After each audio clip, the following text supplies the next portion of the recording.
And joining us now, we have Mamamayang Liberal Party-list Representative Leila de Lima. Magandang umaga po sa inyo. Welcome back to the show. Good morning, Gretchen. Good morning din sa mga nakikinig at nanonood sa show mo this morning. Good morning. Unang-una ho, ano ang nag-udyok sa inyo to file this bill, House Bill 5882? And meron po bang community that we can look at where which you describe as an aberration to the mandate of NHA?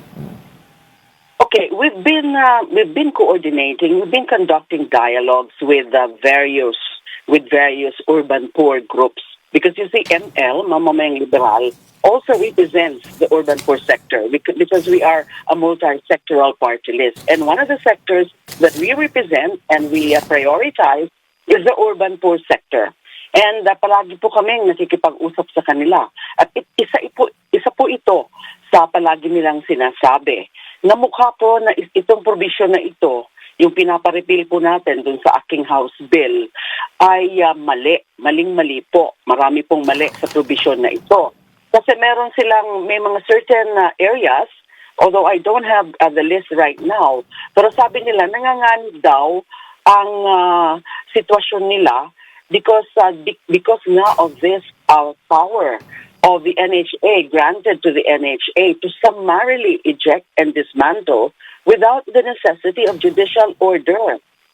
So parang nung review po namin ito, nung pinag-aralan po ito ng ating staff, we found out that it seems to be a misplaced provision, o yung tinatawag po nating rider, na walang kinalaman dun sa provision, yung Section 6, enumerating the powers and functions of the NHA. Kasi meron nga ho yung National Housing Authority Act, yung Republic Act number 12216. And parang naisingit lang ito sa isang portion na kung saan sinasabi doon na yung duty and the function of the NHA na mangolekta ng mga utang. So bigla na lang itong siningit. The authority shall have the power to summarily eject. And then so palagi this is sort of a Damocles sword na sa tingin ng mga urban poor communities, yung mga informal settler families. Kasi nga, tunay na, maliwanag naman po sa UDHA, Urban Development and Housing Act, na meron tayong tatlong condition lang o tatlong instances na pwedeng magpa-demolish. Ano po ba yun? Number one, kapag they are living in the mga occupants. So pwedeng kahit walang court order ay ipa-demolish ka agad because kasi nga danger zones mapanganib din maski sa buhay ng mga nakatira doon. Number two is when a government infrastructure project with available funding is about to be implemented. Or number three, when there is a court order authorizing eviction. None of these instances apply. None of this ang nasasabi natin na pwedeng maging basehan sa summary eviction or demolition by the NHA. Hindi naman po itong provision na ito at yung UDHA mismo, hindi naman po ito rini-repeal ng later law, yung sinabi ko po kanina na Republic Act number 12216 or the National Housing Act. So, in fact, dun po sa aking privileged speech nung kahapon, nung isang araw po, last Tuesday, I pointed out why I think nagkaroon ng legislative slip. Parang walang nakapansin. Kasi unang-una, wala po yan doon sa approved House Bill version. Yung House Bill number 10172. Ito po yung consolidated substitute bill ng 8 House Bills on the matter of extending the franchise of NHA and rationalizing some of its powers. So, kinonsolidate po yung mga 8 House Bills na yon approved noong 2024, May 2024.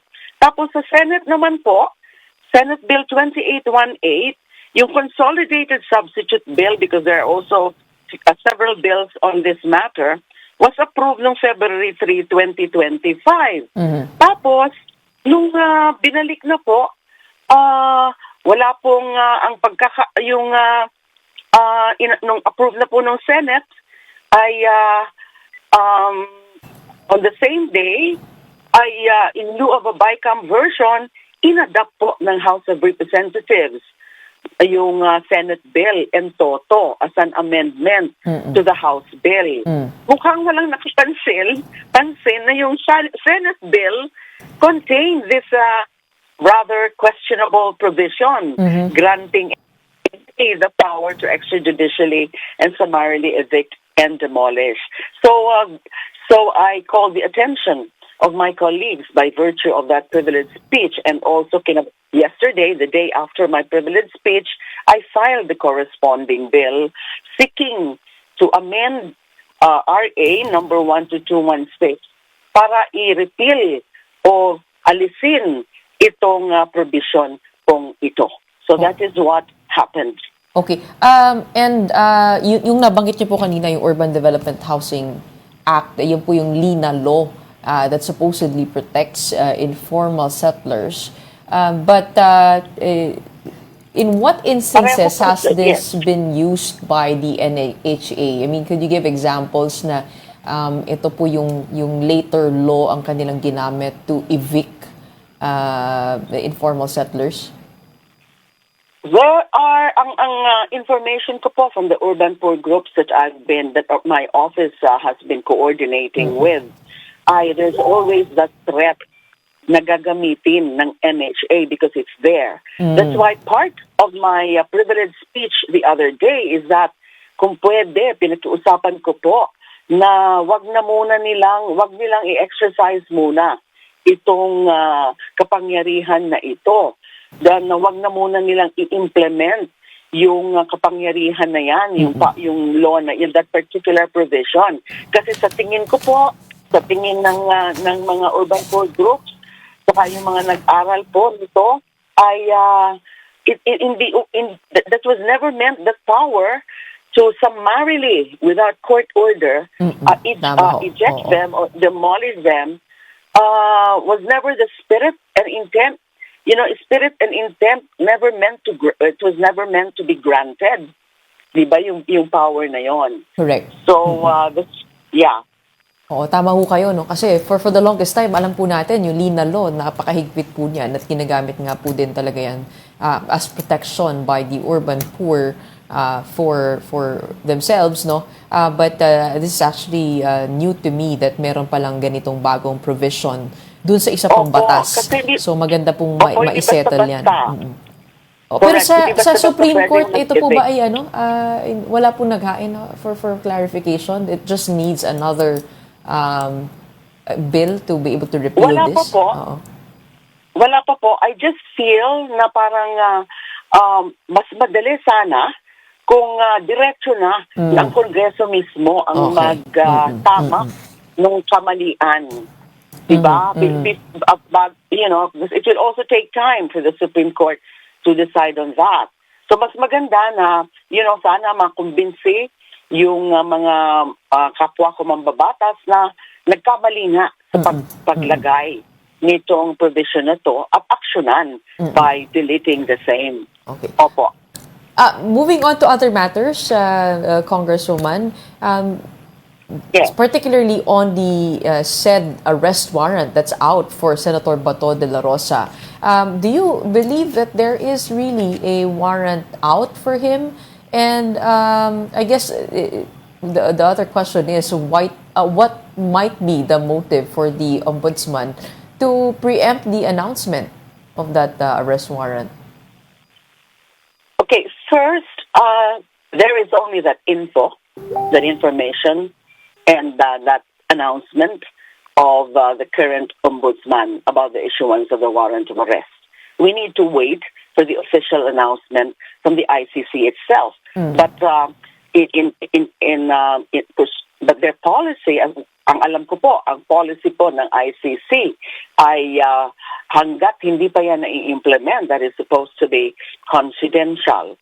Now, of course, I cannot second-guess the motivation on the part of the current ombudsman kung bakit nagkaroon ng ganyang premature announcement. But having said that, hindi na po actually nakakagulat yan because we have been expecting that already, at least on the part of those who have been monitoring the developments dyan sa kaso na yan before the ICC. Kasi sino pa nga ba ang susunod na i-issuehan ng warrant of arrest but the former chief of, the former PNP chief himself, who was the chief implementer of the war on drugs. Talaga namang sila nila former President Rodrigo Duterte ang talagang chief, ang principal perpetrators of those alleged crimes against humanity. So hindi na po yan nakakagulat, maski yung pag-issue na yan ng warrant of arrest. It seems to have given the senator some time, no, to be able to, sabi nga ni Attorney Torion kagabi sa isang programa po natin na hindi siya in hiding, he is making himself unavailable. So the early announcement of that arrest warrant seemed to have that effect, as opposed to with the former president, it was much more discreet. Talagang nagulat ang lahat na in-implement na ito. How difficult will it be to enforce the warrant this time around if it is indeed out? I mean, given that Senator Bato is an incumbent senator, and also, pwede ba siya magtago dito sa Senate grounds? Well, okay, Matt, there is, of course, that constitutional provision, yung immunity from arrest while Congress is in session. Pero hindi naman po yan, kasi tingnan ho natin yung provision na yan, ay nakasabi dyan, kapag yung the crime involved, the criminal charge involved is punishable by less than 6 years imprisonment.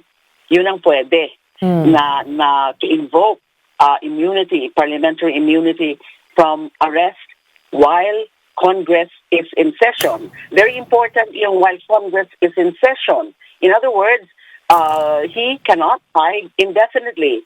He cannot hide forever.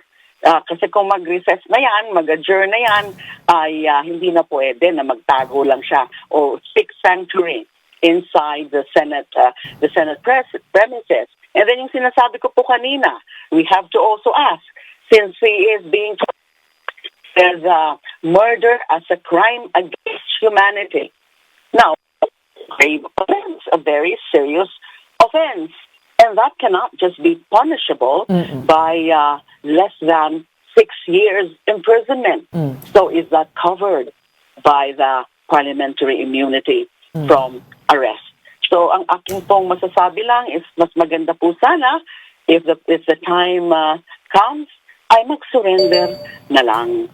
Huwag na lang pahirapan yung the proper authorities to execute the warrant of arrest because it is issued by an international tribunal with competent jurisdiction to investigate crimes against humanity. Attorney Torion did say that wala pa raw IRR itong RA 9851 or the law on crimes against humanity, and kailangan pa daw po nito ng enabling law. He said or they insist that any surrender must have judicial approval first. And also kahapon nag-file na raw po sila ng TRO petition sa Supreme Court.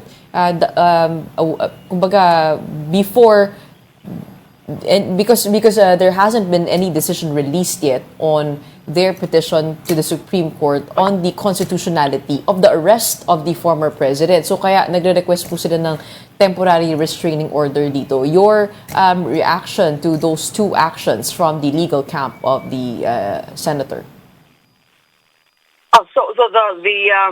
The petition or the request for TRO is in relation to the Duterte case, or is that in relation to in relation to the Duterte case?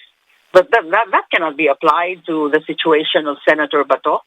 So even granting that that is the request for TRO or the case filed yesterday. I'm sorry, Gretchen, I'm not yet aware of that petition filed yesterday before the Supreme Court.